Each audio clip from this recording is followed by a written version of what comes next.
جس پر ہم کوئی تسلی بخش جو ہے وہ جواب دے سکیں. لیکن ایک بات اب طے ہو گئی ہے کہ جسٹس میاں گل حسن اورنگزیب اور جو دوسرے جج صاحبان ہیں وہ ضرور اس پر فیصلہ دیں گے, جس انہوں نے کہا کہ ہم ایک آرڈر جاری کر دیں گے. لیکن دیکھنا یہ ہوگا کہ ماضی کی طرح دوسرے جو جج صاحبان تھے انہوں نے بھی دلیری دکھائی, دلیر بننے کی کوشش کی, لیکن بعد میں یا تو وہ دلاور ثابت ہوئے یا پھر ابو الحسنات کا لقب جو ہے ان کو ملا. اور جس قسم کے فیصلے ان عدالتوں سے آ رہے ہیں وہ آپ کے سامنے ہے. اچھا ویورز, میں اب آپ کے سامنے نا یہ جو دوسرا کیس ہے اس کا بھی حال احوال رکھ دوں, اور عمران خان صاحب کو اس کیس کے اندر جو ان کے وکلاء ہیں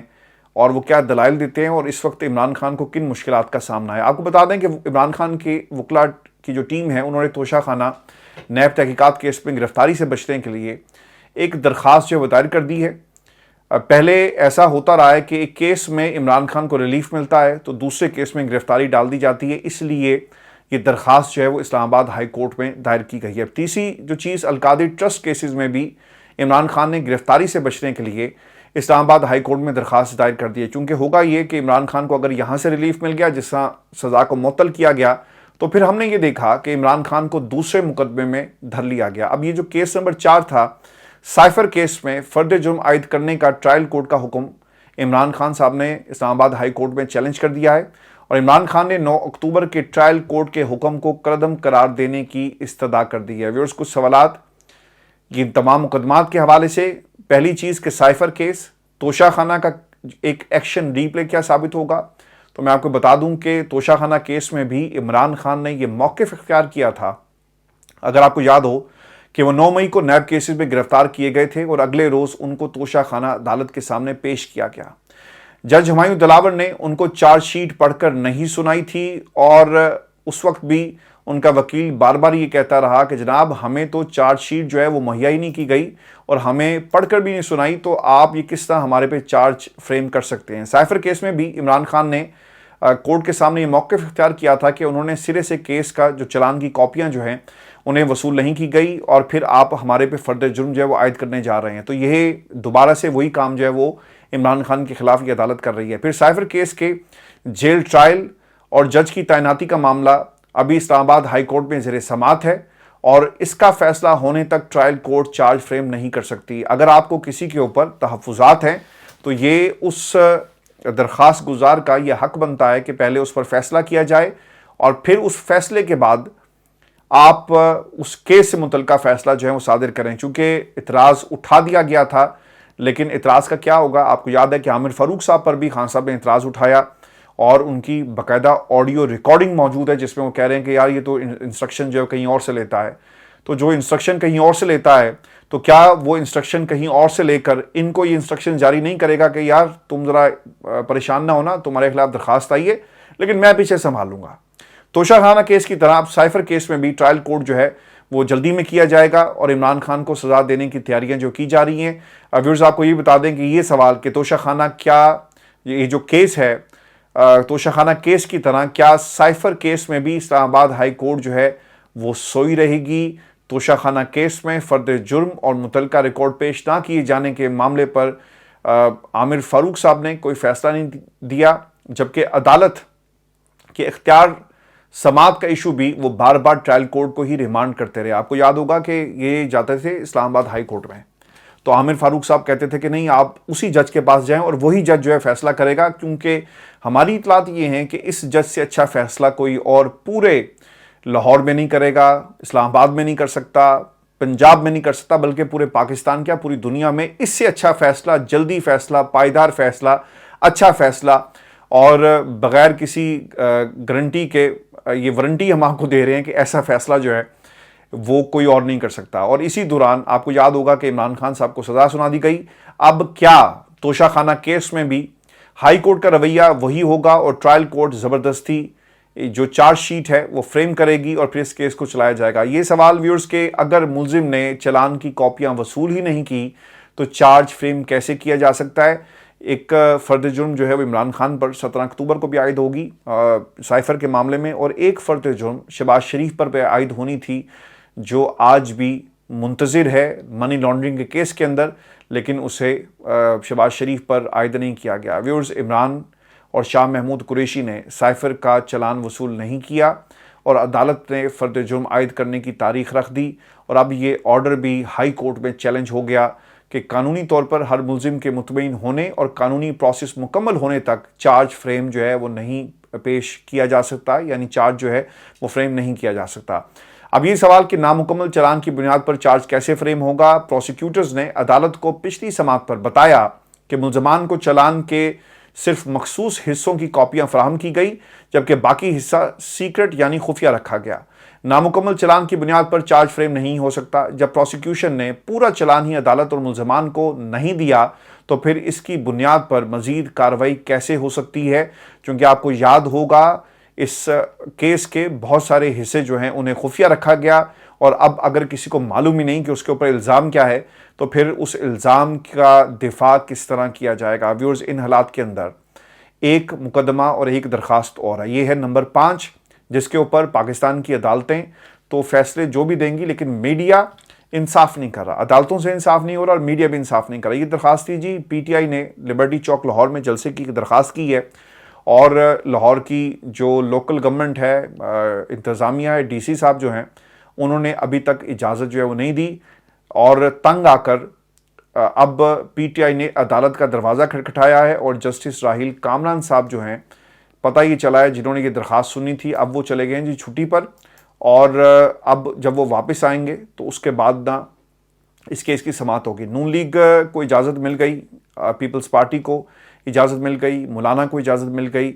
اور ملتان ورکرز کنونشن بھی ہوتا ہے، اس میں بھی سب لوگ اکٹھے ہوتے ہیں نون لیگ کے، لیکن عمران خان اور پی ٹی آئی کو کسی طرح کی اجازت جو ہے وہ نہیں دی جا رہی۔ اور یہ جو چھٹا کیس ہے نا، جسے پاکستان کے میڈیا نے رپورٹ نہیں کیا، وہ تھا جی سائفر آڈیو لیکس کیس، اور اس میں P T I chairman P T I کی جو ایف آئی اے کی طلبی کا نوٹس تھا نا جی، جس میں یہ خان صاحب کی ایک آڈیو ہے، اب اس کی سماعت بھی ملتوی کر دی گئی ہے، کیونکہ بتایا یہ گیا کیونکہ عدالت کا وقت ختم ہو گیا، لہٰذا اس کی سماعت جو ہے وہ نہیں ہوگی۔ اب آ جاتے ہیں کیس نمبر 7، ختیجہ شاہ کی ضمانت بعد از گرفتاری کی درخواستوں پر بھی سماعت ہوئی، اور اسے بھی پاکستان کی میڈیا پر رپورٹ نہیں کیا گیا، اور ختیجہ شاہ کی ضمانت کی درخواستوں پر فیصلہ محفوظ کر لیا گیا ہے، اور جسٹس نیلم نے پبلک پروسیکیوٹر کو کھل کر ان کی چترول کی اور کہا کہ کیونکہ ابھی تک آپ کی حکومت یہ ثابت نہیں کر سکی جو کچھ آپ الزام لگا رہے ہیں۔ پھر کیس نمبر 8 ہے انسداد دہشت گردی عدالت میں 9 مئی کو پولیس کی گاڑیاں جلانے کا یہ کیس ہے، جس میں صنم جاوید اور اس کے علاوہ افشاں طارق سمیت دیگر کی ضمانتوں پر سماعت ہوتی ہے، اور پھر ضمانت کو منظور کر لیا گیا۔ اسے بھی پاکستان کے میڈیا نے نہیں چلایا۔ پاکستان تحریک انصاف کی جو میڈیا بلیک آؤٹ کی ایک جنگ جو ہے وہ اس وقت جاری ہے۔ عمران خان اور پی ٹی آئی کی لاہور، اسلام آباد ہائی کورٹ سمیت مختلف عدالتوں میں جو 8 کیسز کی سماعت ہوتی ہے، لیکن پاکستان کا میڈیا اس سے انصاف نہیں کرتا، اور انہوں نے ایک خاموشی اختیار کی ہوئی ہے۔ پی ٹی آئی اور عمران خان کو عدالتوں سے کوئی خاص ریلیف نہیں ملنے کے باوجود میڈیا بلیک آؤٹ محض بکلاہٹ، اور بکلاہٹ کیا کہنا چاہیے جی، ایک پریشانی ہے ان لوگوں کو جو عمران خان کو دیوار کے ساتھ لگانا چاہتے ہیں۔ لیکن سوال ویورز یہ ہے کہ نواز شریف صاحب کی تقریریں، ان کی گفتگو، ان کو سٹیٹ پروٹوکول، مریم نواز کو جو ہے وہ state protocol P T V پر ان کی تقریریں چلتی ہیں، تو صرف ایک جلسے سے اگر یہ حکومت ڈر رہی ہے تو جسٹ امیجن کہ جب ان کا وقت ختم ہوگا اور عمران خان سرخرو ہو کر باہر آ جائیں گے تو پھر ان کا کیا بنے گا۔ آج میں یہ سن رہا تھا جی، یہ جو سولنگی صاحب ہیں، اور انہوں نے کیا کہا نواز شریف صاحب کی واپسی کے حوالے سے۔ وہ یہ کہتے ہیں کہ عدالت نے نواز شریف کو گرفتار کرنے کا حکم دیا تو کریں گے، یہ نگران حکومت کے ترجمان جو ہیں وہ کہہ رہے ہیں۔ مرتضیٰ سولنگی صاحب نے کہا کہ ابھی نہیں لگتا کہ نواز شریف کو کوئی بڑا ریلیف ملے گا، تمام فیصلے ہمیشہ کے لیے نہیں ہوتے بلکہ کچھ تبدیل بھی ہو جاتے ہیں، مستقبل میں کیا ہوگا اس سے متعلق کچھ کہا نہیں جا سکتا، اور انتظار کریں گے نواز شریف آنے سے پہلے اپنا دفاع کے لیے کیا کرتے ہیں۔ عدالت کہتی ہے کہ نواز شریف کو گرفتار کر کے جیل بھیجیں تو حکم پر عمل کریں گے، اگر عدالت ان کو گرفتار نہ کرنے کا حکم دیتی ہے تو اس پر ہی عمل کیا جائے گا۔ پھر انہوں نے یہ بھی کہا کہ سابق وزیر اعظم کی واپسی پر فیصلہ ان کے اپنے ہاتھ میں ہے کہ انہوں نے عدالتوں سے کس قسم کا ریلیف جو ہے وہ مانگا ہے، اور اس پر کتنا عدالتیں جو ہیں وہ لبیک کہتی ہیں۔ پھر انہوں نے یہ بھی کہا کہ چیئرمین پی ٹی آئی کو ٹیکنیکل ناک آؤٹ کیا گیا، اگر وہ پارلیمنٹ میں ہوتے تو اس وقت نگران وزیر اعظم کا فیصلہ کوئی اور کر رہا ہوتا۔ پی ٹی آئی جلسہ کرنا چاہتی ہے، چونکہ اس سے ریلیٹڈ تھا نا کہ اگر پی ٹی آئی جلسہ کرنا چاہتی ہے تو انہیں اجازت ملنی چاہیے، اگر انہیں اجازت نہیں ملتی تو مختلف پلیٹ فارمز موجود ہیں۔ تو سولنگی صاحب، عدالت کا دروازہ کھٹکھٹا دیا گیا ہے اور عدالت ہی اب اس بات کا فیصلہ کرے گی کہ پاکستان تحریک انصاف کو جلسے کی اجازت ہے یا نہیں، چونکہ آپ نے تو کہہ دیا نا کہ جلسے کی اجازت تمام رجسٹرڈ سیاسی جماعتوں کو ہونی چاہیے۔ جو ادارے میرے ماتحت ہیں ان پر پی ٹی آئی کے جلسے کی کوریج ہوگی، سرکاری ٹی وی پر بھی جلسہ دکھایا جائے گا۔ اب دیکھنا یہ ہے کہ یہ جلسہ دکھایا جاتا ہے یا نہیں جاتا۔ انہوں نے اعلان تو یہ کر دیا، چونکہ ان کو معلوم ہے کہ یار جلسے کی اجازت تو ان کو ملنی نہیں ہے، تو اعلان کر دیتے ہیں۔ اعلان کو کس نے آ کر پکڑنا ہے؟ کل کو جلسہ ہوا تو ہم تھوڑی دیر کے لیے کچھ کٹ کریں گے کسی بھی شخص کی تقریر کو اور کہیں گے کہ پاکستان تحریک انصاف جو ہے فلاں جگہ جلسہ کر رہی ہے۔ اس سے ہمیں کم از کم ایک فیس سیونگ مل جائے گی۔ جو تنقید ہم پر کی جا رہی ہے وہ تنقید کم از کم ہم پر نہیں ہوگی۔ ویورز، میں آپ کو نا آخر میں ایک سٹوری یہ بھی آپ کے سامنے رکھ دوں کہ پاکستان مسلم لیگ نون کے پاس نا پولیٹیکل کیپٹل بالکل ختم ہو چکا ہے، اور اب انہوں نے نواز شریف کی جو سیاسی بقا ہے اس کا حل یہ نکالا ہے کہ عوام کو کیسے اکٹھے کر کے لایا جائے مینار پاکستان میں۔ اب پتہ نہیں عدالتیں کیا فیصلہ کرتی ہیں، انہیں پروٹیکٹیو بیل ملتی ہے یا نہیں ملتی، لیکن انہوں نے مینار پاکستان لوگوں کو اکٹھا کرنے کا ایک طریقہ یہ نکالا ہے۔ یہ کہتے ہیں کہ بندے لاؤ اور ٹکٹ کٹاؤ۔ اب یہ ٹکٹ کٹانے کا معاملہ کیا ہے جی؟ اب نون لیگ کی مجبوری ہے، اور اگر یہ نواز شریف صاحب کی مکاری کہا جائے تو غلط نہیں ہوگا۔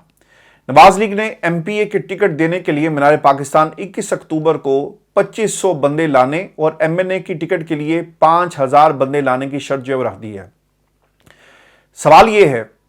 کہ کیا گیم نواز شریف، مریم اور شہباز کے ہاتھ سے نکل گئی ہے؟ مریم کے فلاپ روٹی شو کے بعد بندے لانے کی شرط لوگ کیسے پوری کریں گے اور کہاں سے یہ پوری ہوگی؟ اگر لوگ سڑک پر شہباز شریف کو گالی دے رہے ہیں اور مریم کے جلسے ناکام ہو رہے ہیں تو پھر ٹکٹ ہولڈرز بندے کیسے لائیں گے؟ کون کتنے بندے لائے گا؟ یہ فیصلہ کون کرے گا؟ کیا اب 21 اکتوبر کو ہر ٹکٹ ہولڈر کے بندے گن کر فیصلہ ہوگا کہ اس کو ٹکٹ دینی ہے یا نہیں دینی؟ اور نون لیگ اب اپنی سیاست کو اس لیول اور اس نقطے پر کیوں لے کر آئی؟ بندے کون گنے گا؟ یہ ٹاسک کس کو دیا جائے گا؟ کیا ہر ٹکٹ ہولڈر کے بندوں کی باقاعدہ رجسٹریشن ہوگی اور انٹری کی جائے گی؟ اور جو انہوں نے ڈیمارکیشن کی ہے، ایک پلاٹ ان کے نام جو ہے مینار پاکستان میں جو ڈیمارکیشن کر کے ایک پلاٹ بنائیں گے اور اس میں حلقے کے حساب سے لوگوں کو وہ الاٹ کیا جائے گا۔ اب سوال میرا نون لیگ سے یہ ہے کہ اگر کوئی 5000 بندے نہ لائے اور 4995 لے آیا تو کیا اس کو ٹکٹ دیا جائے گا یا نہیں دیا جائے گا یا روک لیا جائے گا؟ نون لیگ اب الیکٹیبلز کی بجائے مینار پاکستان زیادہ بندے لانے والوں کو ٹکٹ دے گی۔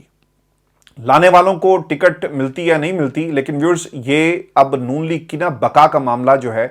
وہ شروع ہو چکا ہے۔ صرف پنجاب کی اگر ہم بات کریں تو 483 حلقے بنتے ہیں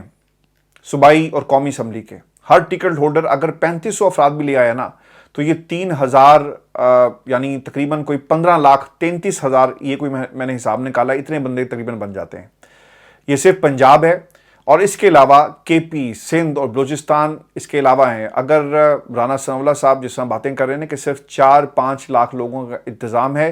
اس طرح نون لیگ کسی ایک کو بھی ٹکٹ جو ہے کیا وہ دے پائے گی، اور کیا یہ واقعی طریقہ کار درست ہے؟ مجھے پتہ کیا لگ رہا ہے، میں آپ کو بتا دیتا ہوں اس کے پیچھے گیم کیا ہے۔ میں نے نون لیگ کے ایک دوست ہیں ان سے بات کی،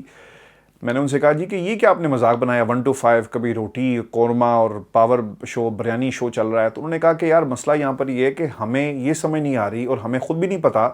کہ نواز شریف صاحب جب پاکستان آئیں گے تو ان کے ساتھ ان کی جماعت کہیں دھوکہ نہ کر جائے، اور یہ سارے کا سارا جو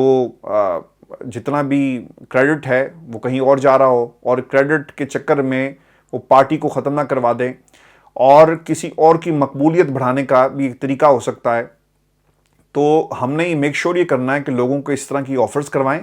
بندے زیادہ سے زیادہ آئیں گے تو پھر ہم اس کے بعد فیصلہ کریں گے کہ ہم نے کس کو ٹکٹ دینا ہے۔ ایک دفعہ شو ہمارا ہو جائے تو بعد میں کس نے دیکھا ہے کہ کون کتنے بندے لے کر آیا تھا، اور اگر کسی نے احتجاج کرنا ہو تو کرتا پھرے، ہمیں اس کی ضرورت نہیں ہے۔ ہم نے صرف مینار پاکستان کو جو ہے وہ ٹارگٹ کیا ہے، اور لوگوں کی ایک بڑی تعداد جو ہے وہ ہم چاہتے ہیں کہ وہاں پر آئے، اور اس کو صرف فوکس ہم کر کے نواز شریف صاحب کی واپسی اور ان کے جلسے میں یہ ہم نے آفرز جو ہیں لگائی ہیں، اور پھر بتایا جا رہا ہے کہ وہ ایپ بھی رجسٹریشن کا جو معاملہ ہے نا وہ ایپ کے ذریعے چیک کیا جائے گا کہ کون کتنے بندے لے کر آیا تھا۔ ویورز، یہ شو تھا آج کا ہمارا، اور میں نے آپ کی جس طرح آپ کے جو کمنٹس ہمیں ملتے ہیں اس کی بنیاد پر آج میں نے جو ٹاپکس تھے ان کو ڈیوائڈ کر کے 2 ویڈیوز بنائی ہیں. اپنے فیڈ بیک دیجیے گا. اجازت دیجیے. اللہ نگہبان.